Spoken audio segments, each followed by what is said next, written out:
congregation for coming up on 1 year anniversary, and currently serve as a board member, and I enjoy running the sound back there too. Our worship service today is led by Laura Kushner. Laura is a longtime member of the Unitarian Universalist congregation in Montclair. She's currently attending Drew Theological School, where she's working towards her Master's of Divinity and ministerial intern for UU Faith Action, New Jersey. Aside from her work within Unitarian Universalism, she has taught preschool for the past 30 years. Brave. The video of today's service is being live streamed on our Facebook page and will be available there as well as on our YouTube channel later today. If you care to tweet during today's service, you can use the hashtag UUCSJS. Welcome to this gorgeous, colorful day. Yeah. And welcome to worship.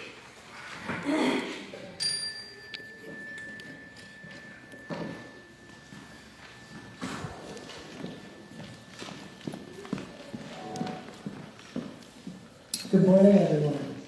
Good morning. Happy to see you all here. The choir, we're flying by the seat of our pants today. We're flying like an eagle by the seat of our pants. You know that saying, the dog ate my homework? The dog ate my homework. So, please join along if you know this song.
tick, doo doo doo doo. Tick tock, tick, doo doo doo doo.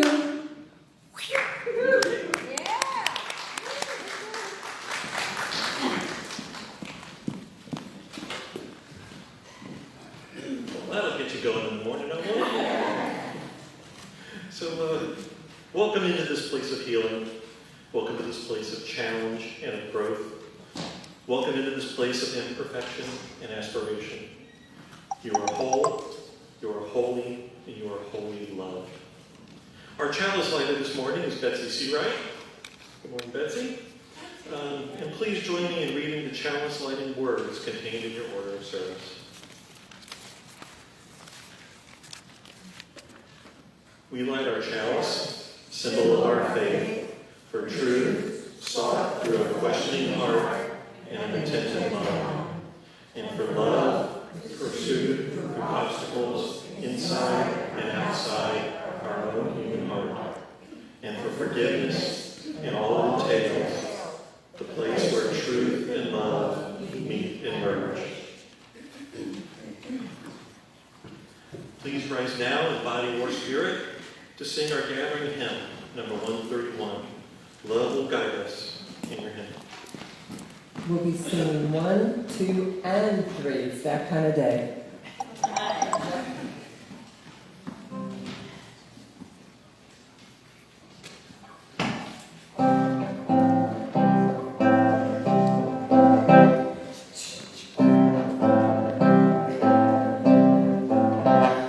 Love will guide us, peace will guide us, hope inside us, will lead the way on the road from free to living.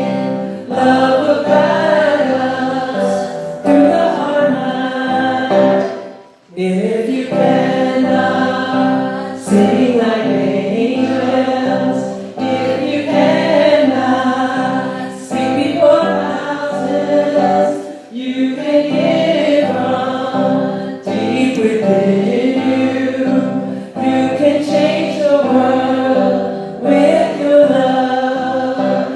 Love will guide us, peace will stride us, hope inside us, will lead the way on the road from free to living.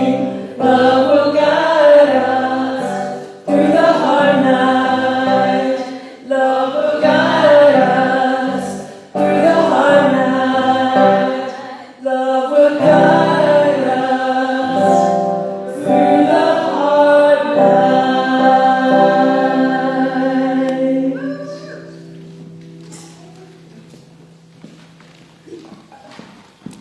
And now for time of all ages, our guest speaker, Laura.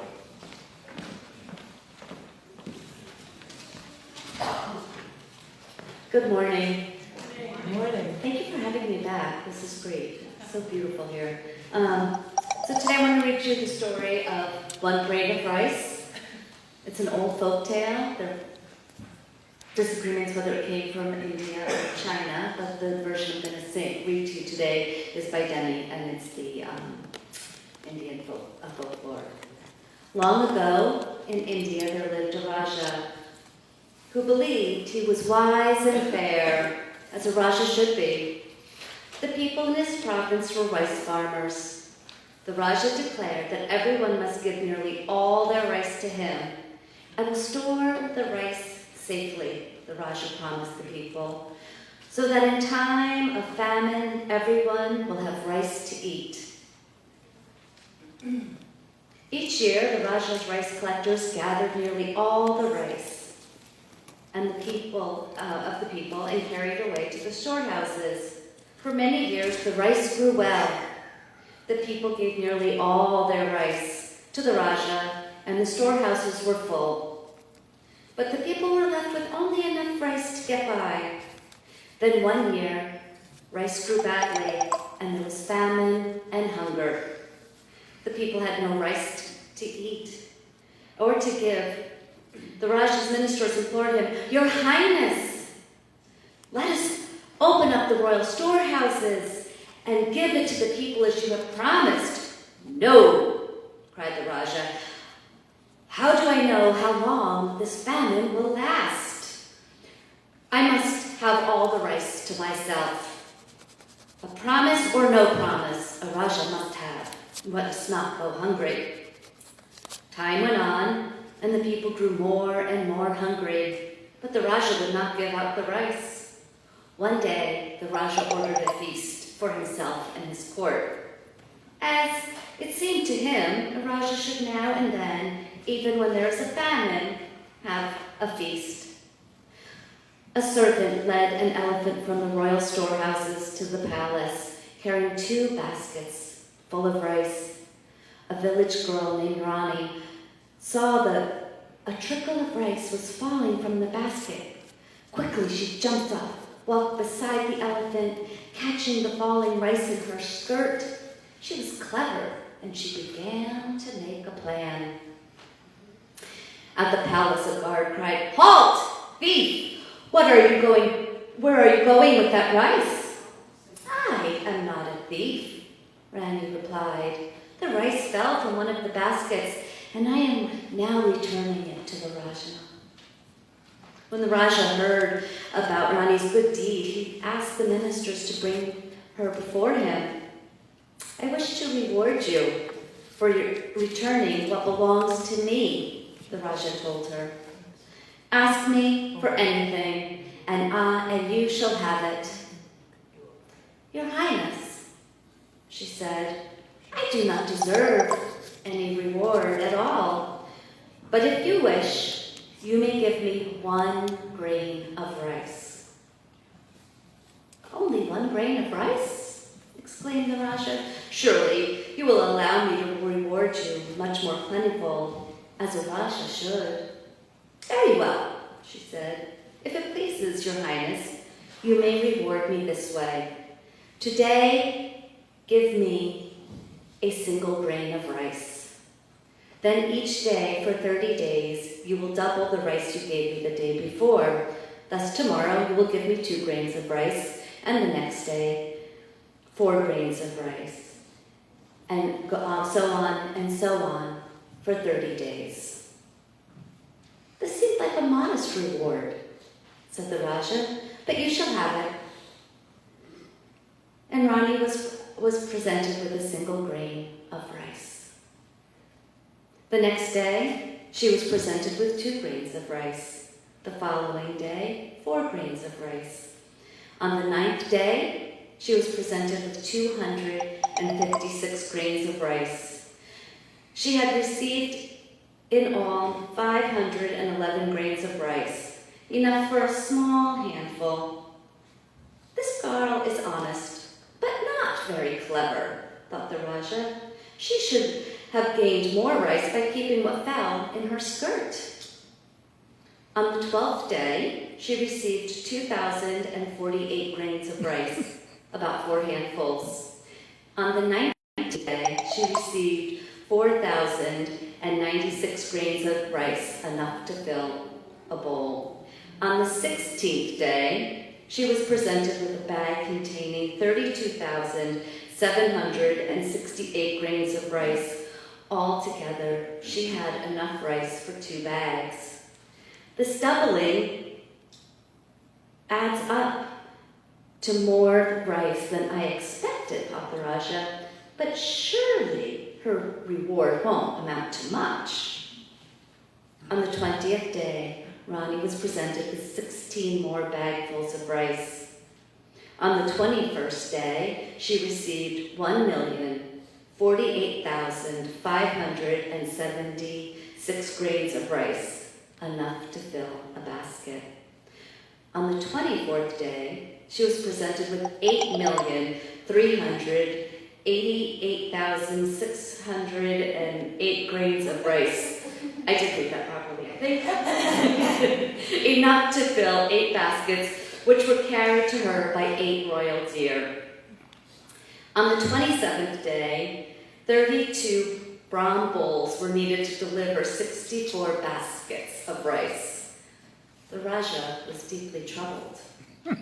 1 grain of rice has grown very great indeed, he thought, but I should fulfill the reward to the end, as a Raja should. On the 29th day, Rani was presented with the contents of 2 royal storehouses. And on the 30th day, 256 elephants crossed the province, carrying the contents of the last 4 royal storehouses, 536,870,912 grains of rice. Altogether, Rani had received more than 1 billion grains of rice. The Raja had no more rice to give. "And what will you do with this rice?" said the Raja with a sigh. "Now that I have none?" "I shall give it to all the hungry people," she said, "and I shall leave a basket of rice for you, if you promise from now on to only take as much rice as you need." "I promise," said the Raja, and for the rest of his days, the Raja was truly wiser and fair, as a Raja should be.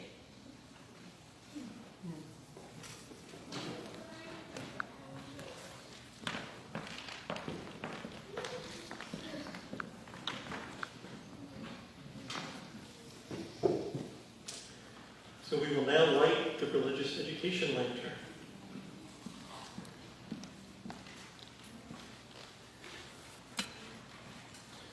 We light this lantern for our children and youth and for us, celebrating the flame of faith lighted in each of us, honoring the light each of us brings into the world, rejoicing in the community that we create together.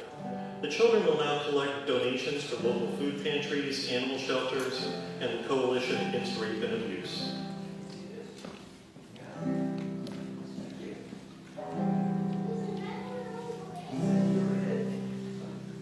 Go with wisdom, go with wonder, go to meet a brand new day. Learn to see the light within you as we send you on your way. On your way.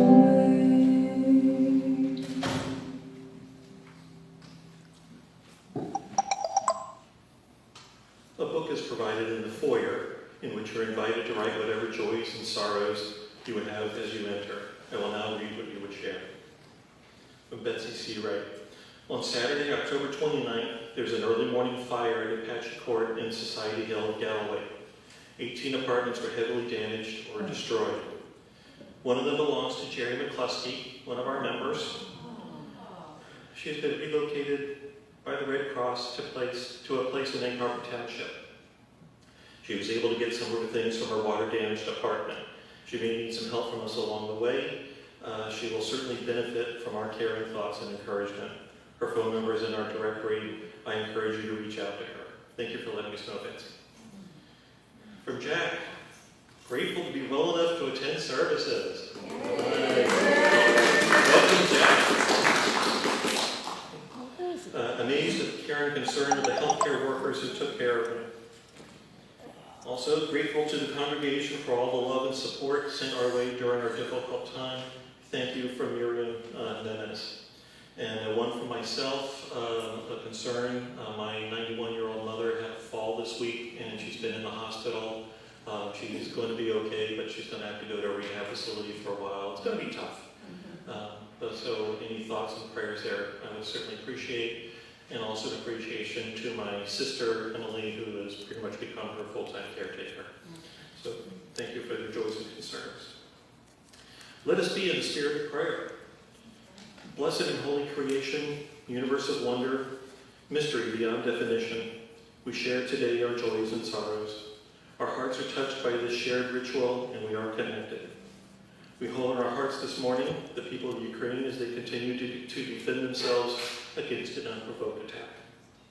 We pray for the people of the United States. We pray that they participate in their elections and choose wisely. We pray for those who are apart from us, whether by distance, time, or conflict unresolved. We pray for those who thirst, whether for water, dignity, or justice. And we pray for our small, blue, fragile planet. Amen.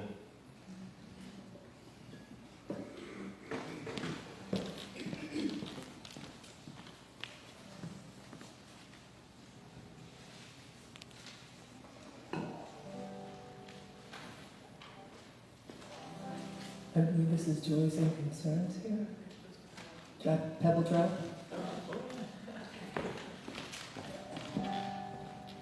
I haven't even been a member for a year. I'm working on that. We love you so much. Thank you.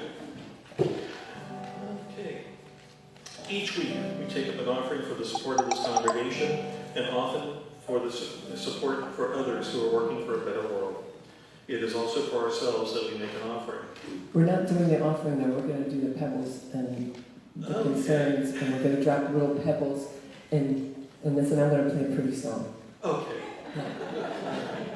I don't sound so proper when I say it. Oh, I see. I We see all what I get the did. idea, right? But during the musical interlude, you may share a silent joy or sorrow by dropping a pebble in the water on either side of the chancel. And Gina will play us a pretty song.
So at the risk of repeating myself, each week we take up an offering for the support of this congregation and often for the support of others who are working for a better world.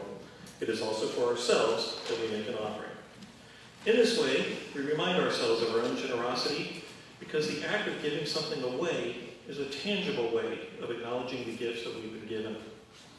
As we share with others, our spirits grow richer. You can text a donation to 609-293-4495. Or if you're using the electronic order service, follow the link to donate online. For those who are participating online, please visit uucsjs.org and click on the yellow donate button for ways to donate. Our offering says that the act of giving is as essential to our spiritual well-being as anything else we do here on Sunday mornings. The gift of congregation will be most gratefully received. Thank you.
give to you, I give.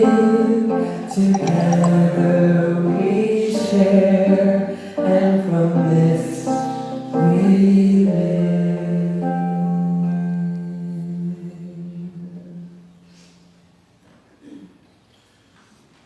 So at the end of this morning's reading, we will enter a time of silent contemplation, concluded by the ringing of the bell. Today's reading is from Robin Wall Kimmerer's book, Braiding Sweetgrass. Being a good mother meant fixing the pond for my kids. A highly predictive food chain might be good for frogs and herons, but not for swimming. The best swimming lakes are not eutrophic, but cold, clear, and oligotrophic, or poor in nutrients. My attempts at skimming were useless. I was addressing only the symptoms of the scum and not the cause of the scum. I read as much as I could about pond rehabilitation and weighed my options. To undo what time and ducks had accomplished, I needed to remove nutrients from the pond, not just skim the foam. When I waded in the shallow end of the pond, the muck squished between my toes, but beneath it I could feel clean gravel that was the pond's original basin. Maybe I could dredge up the muck and cart it away in buckets, but when I brought my broadest snow shovel to scoop up the mud, by the time I reached the surface, there was just a brown cloud all around me and a mere handful of soil in the shovel. I stood in the water laughing out loud. Shoveling mud was like trying to catch wind in a butterfly net. Next, I used old window screens to make a sieve that we could lift up through the sediments. But the mud was far too fine and an improvised net came up empty. This was not ordinary mud. The organic matter in the sediment occurs as tiny particles, dissolved nutrients that flocculate in specks small enough to be Blythe-sized snacks for zooplankton. Clearly, I was powerless to haul the nutrients out of the water. Fortunately, the plants were not.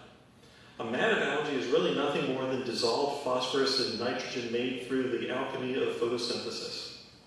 I couldn't remove nutrients by shoveling, but once they are fixed into the bodies of the plants, they could be forked out of the water with the application of biceps and bent back and carted away by the wheelbarrow full. Progress was slow, and the pond restoration hours squeezed between years' worth of Girl Scout meetings and bake sales and camping trips, and a more than full-time job. All moms have treasured the ways of spending their few precious hours they have in themselves, curled up with a book or sewing. But I mostly went to the water. The birds and the wind and the quiet were all that I needed. This was one place where I somehow felt as if I could make things right. At school, I taught ecology, but on Saturday afternoon, when the kids were off with their friends, I got to do ecology.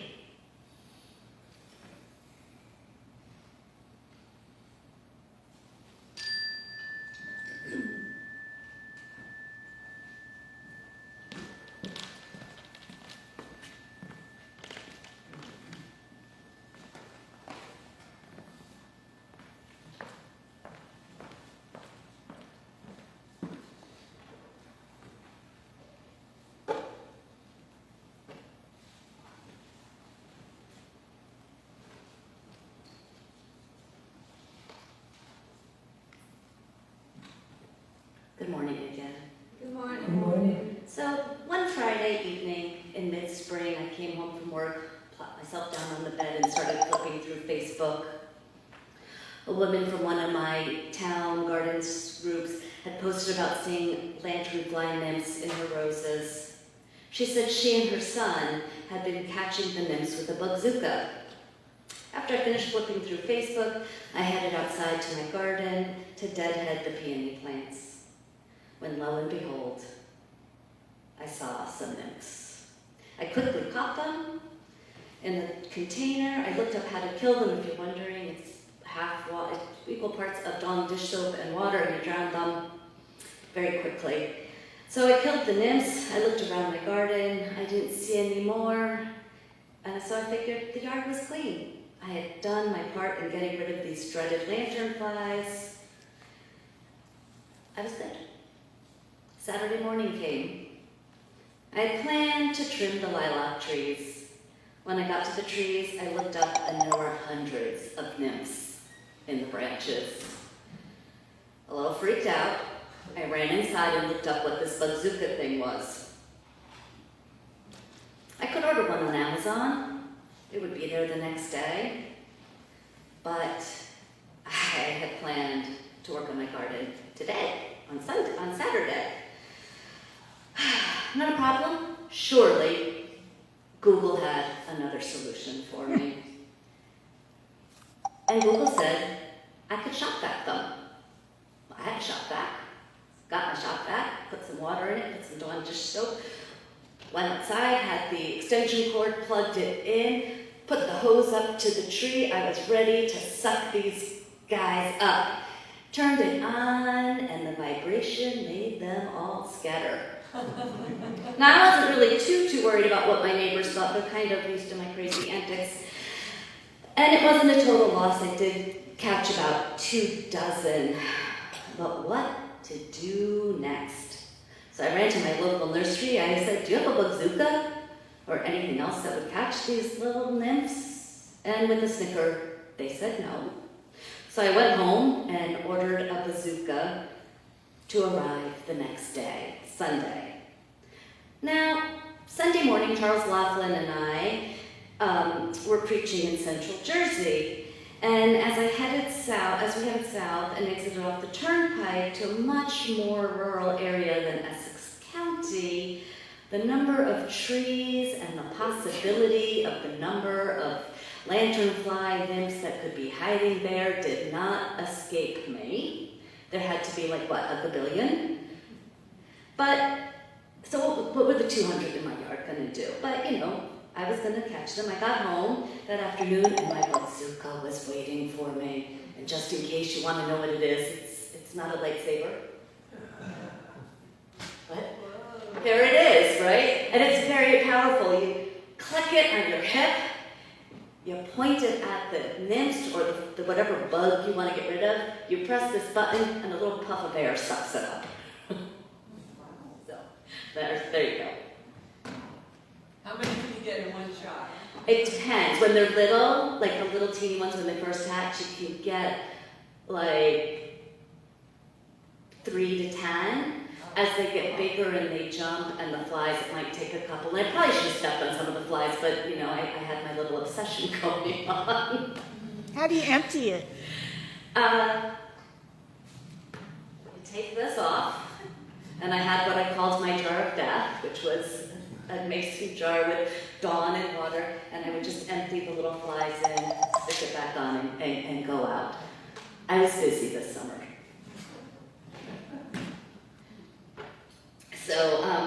So I got home and you know, I went outside and I started sucking up these little guys, and it took about 2 weeks.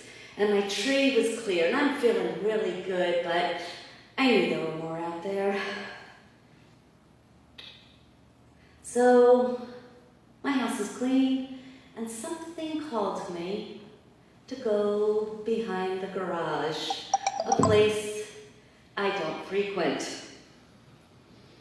When I looked up, it looked like the worst horror movie you have ever seen. There were my neighbor's trees in the back were covered. Like the sky was blackened by these nymphs, and I was so grossed out. And I thought, oh my God, they're up so high, and I got a squirt bottle, and I'm sitting there squirting them with Dawn, and they're just jumping higher and higher away. But slowly, you know, I worked on it and took them out. And, you know, like, what do you do when you discover this on your neighbor's property, a neighbor that you have never spoken to before? Do you go and knock on their front door and say, hey, you have an infestation of lanternflies in your yard? I know you don't know me. But one day I did see them, and I told her, you know, you have an infestation back here. And she's like, every place has an infestation. I'm like, okay, but you'll be seeing me lurking back here because I'm going to be cleaning them out. And over the next few months, I did. I was back there like a couple of times a day just sucking these things up. And I you know, you sit back there and you kind of like laugh at yourself, like, does this really make a difference? You know, like, I don't know. So I said, yes, you know, it's got to be making a difference. I'm doing something. I know some of my friends are as crazy, if not crazier than me, and they're, you know, we're out there saving Essex County from the lantern flies. And I started to keep a count, an estimated count in my head of how many I had killed. Because if you think about it, each female lays 2 egg casings, and each egg casing has 30 to 60 nymphs in it. So I conservatively, I started to look at the math. If for every 2 nymphs I killed, or lanternflies I killed, half were female. And each of those female laid 2 egg casings, each containing, I did 30 because I wanted to be conservative on the number, nymphs inside. For each 2, that was like 60 nymphs that weren't going to hatch. And to date, I would say I had killed about 3,000 to 4,000 of these bugs. So, thank you. So, let's do math, right? I'm going to be conservatively, let's say I killed 1,500 females, and that would be 3,000 egg casings, and lowballing it at 30 nymphs in each side, that's 90,000 nymphs that will not hatch next year. And of those 90,000 who don't hatch, let's say 45,000 of them were female, so that's another 90,000 eggs. So in 2 years, I have stopped 2,700,000 lanternflies from being born, right? Yeah, so there you go. Just like the grain of rice, it adds up really quickly. So why am I telling you this story, aside from the very funny vision of me standing in the backyard with like my bazooka, not my bazooka, well my bazooka and my shop vac trying to vacuum my trees. And please take that vision home with you, and when you're having a really bad day, please laugh at me. I'm good with it, I laugh at myself. But I tell you this story because it does add up. 90,000 nymphs is what I did on my own. And add to what others have done, we are making a dent. Are they gone? No. And next year, one of my really crazy friends and I are working on organizing in our town and in our reservations and cleaning up the nymphs. Because it turns out that the county and the state, they really don't have a plan on what to do. So, just leave it to some crazy women and we'll do it and get the Boy Scouts out, because she's like the Boy Scout leader. And I was like, yeah, we're gonna bring the kids out. So, we're hoping that our movement will grow, and in time the lanternfly infestation will be under control or eradicated altogether. And we know that eradicating lanternflies will not happen overnight. We know we have a long fight ahead of us, but it's our environment, and we feel we need to save it. Now there's another side to the lanternfly. I was telling the story of my bazooka to a friend in my home congregation in Montclair when another friend interrupted me. She said, "Don't you feel, I feel bad with bugs. They're so pretty." And she questioned my respect for our 7th principle, the respect for the interdependent web of which we are all a part. And I said, yeah, I respect it, but these insects are killing our trees, which we need. If they had not come here, their population would be in check by their native predators. So in my mind, I'm the native predator. I'm living into our seventh principle. Now my friend and I have a different opinion, and there's nothing wrong with it. I'm not going to argue with her over it, and in fact, it's made me think about some things, and I'll do a little bit more research about not killing them, maybe. But it's the lanternflies. It's a problem to our ecosystem, as far as I know right now. But there are things that I think are vital to fight for. One of my new passions is the restoration of women's rights over their bodies. Roe v. Wade passed in 1973. In 1973, a sigh of relief was felt. No more back alley or self-inflicted abortions. No more botched abortions. that led to infections, sterilization, and death. A woman could have a safe and proper abortion. And that was my viewpoint, and that's the viewpoint of many Americans, the safety of women. However, in 1973, there was also a group who did not agree with that God. And they organized. For almost 50 years, they organized and strategized, and their movement grew. They elected like-minded politicians, they organized their churches, they changed the landscape of the conversation in this country, they changed the atmosphere of the Supreme Court, and they overturned Roe. Something people like me never thought would happen. It took time. It took almost 50 years to do that. 50 years. It's said that the one thing that conservatives have that liberals don't is longevity in their convictions. They say, and I'm a liberal, so I'm going to just talk about myself, that we lose interest quickly. We jump from one thing to the next, to the newest problem, to what's in the news. We care about all these things, but there's so many things that we care about that we just can't stick with it to always see those changes. Some people stay with it, but without the proper support, it's hard to get that backing. You know, part of my education, I went down to the border in Mexico, and it was part of a class, and I was really interested in it, and paid attention to it for a while, right? And then kind of let the news and other things came in. And recently somebody asked me, are they still separating families? Is the crisis still as bad as it was a few years ago? And sadly, I needed to admit that I hadn't kept up with it. I couldn't answer the question. I could make excuses and say, look, I'm in my final year of seminary, and I'm taking 6.5 credits this semester while teaching 37 hours a week, and I have a 15-hour internship. I'm too busy to keep it all together, which is true.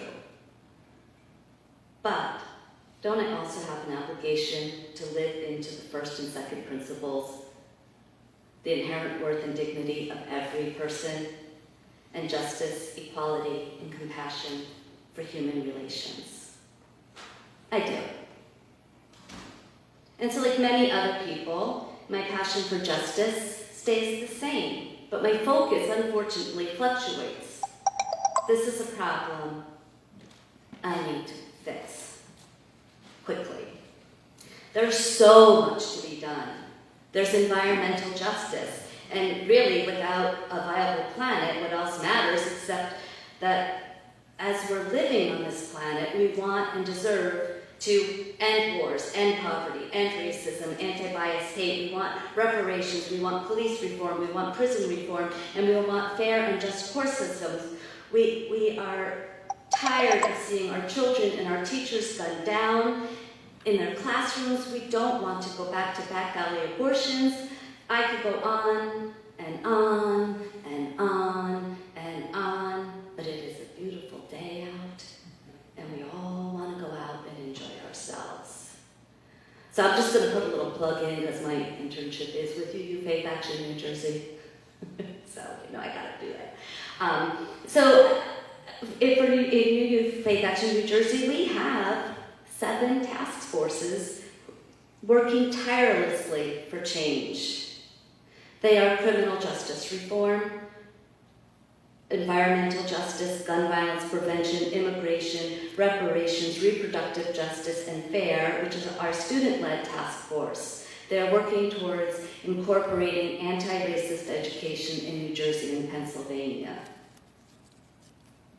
I know several of you in this congregation are working with UU Faith Action, and thank you so much for your hard work and working with us. We really appreciate everything that you do. And we're not the only organization. And maybe some of these things aren't an interest to you. Maybe you have something else that interests you. And I just say whatever it is, find your passion. Find people who are like-minded with you. Go out and fight for what you believe. What I'm suggesting is that you find that there may be 5 or more things that you want to accomplish and see change. But you have time for that? Do you have the energy for that? To make real change, we need to put our energy and focus on what we most value. Again, I suggest you find 1 or 2 issues and work. Work hard. Don't give up. Build your case. Keep building. 1 grain of rice at a time, 1 lanternfly at a time. It may not seem like much today, but imagine. Imagine what our world could look like in 50 years. Blessed be, and amen. Amen.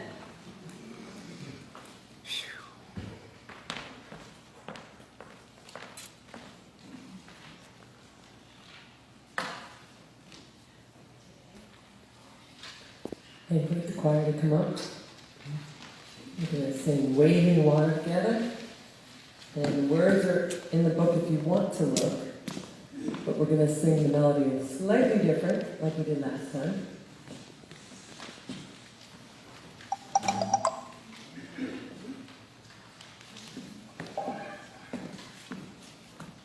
So we went down to see the Harriet Tubman Museum, quite a few of us, and it was interesting to me that this song, Wade in the Water, Harriet Tubman used this song to tell escaping slaves to get off the trail and into the water so the dogs couldn't sniff them. And I had no idea of the history of that. That was really fascinating and interesting, and so there are messages in the lyrics. So, yeah. You can stand in spirit, in body and spirit. Yeah. Thank you. You can move. I would very much like it if you dance too. Do what you feel.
Landrum.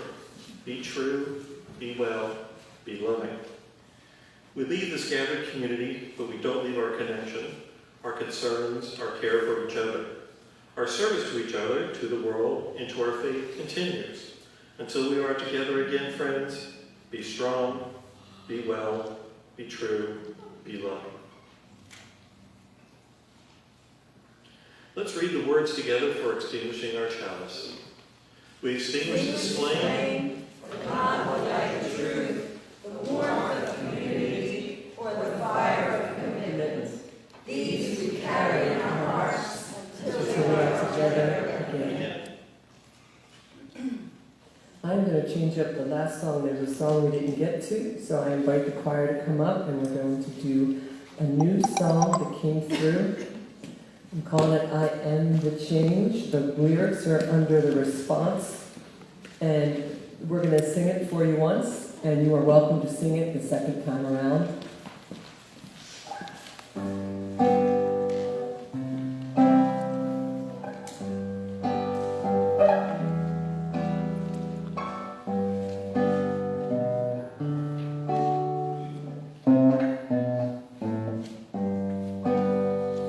Be the change, be the change, be the change you wish to see. Be the change, be the change, be the change I wish to see. I am the change. I am the change. I am the change I wish to see. I am. I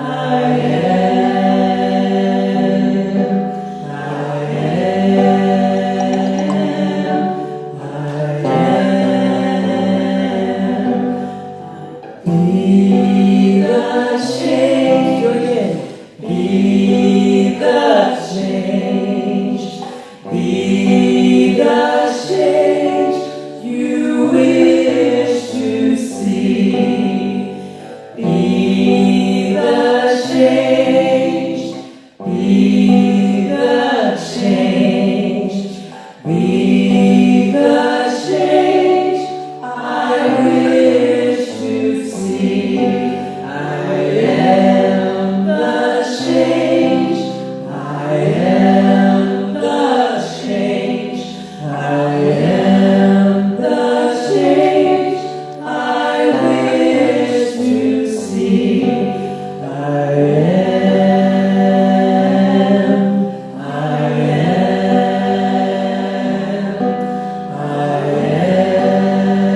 am. I am.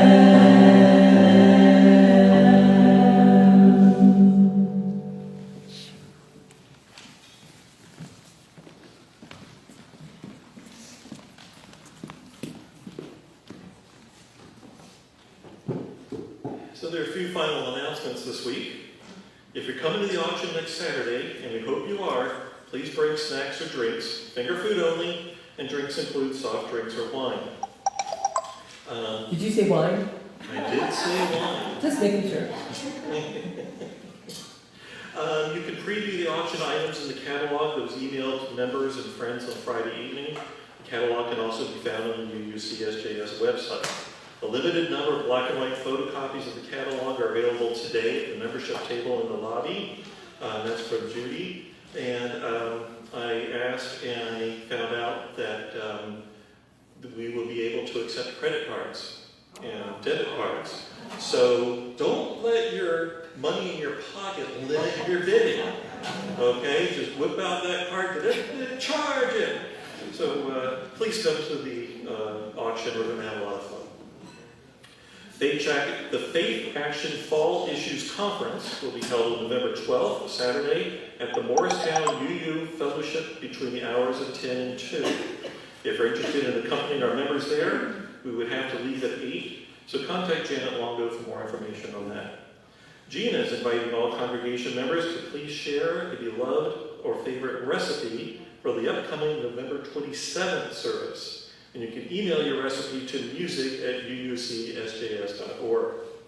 And all are welcome to attend the meeting of the UUCSJS Board of Trustees meeting Thursday, November 10th at 7 in person or on Zoom.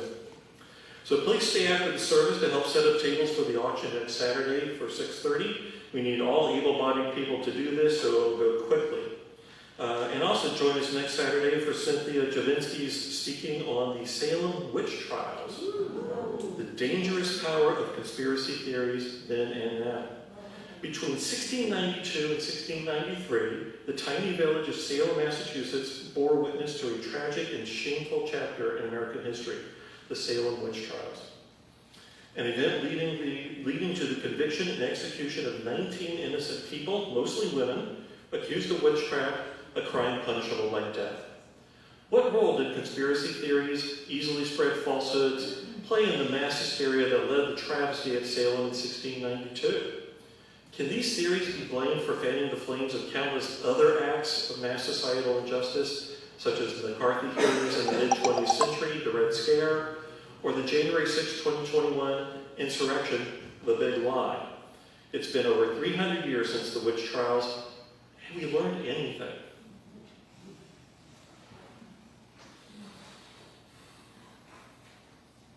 So we warmly welcome all of you who are visiting us today. Parents are encouraged to stay for the final moments of worship and to retrieve their children from outside downstairs after the bell is sounded. Now, let us share in a moment of silent reflection to consider today's message and the meaning it has in our lives.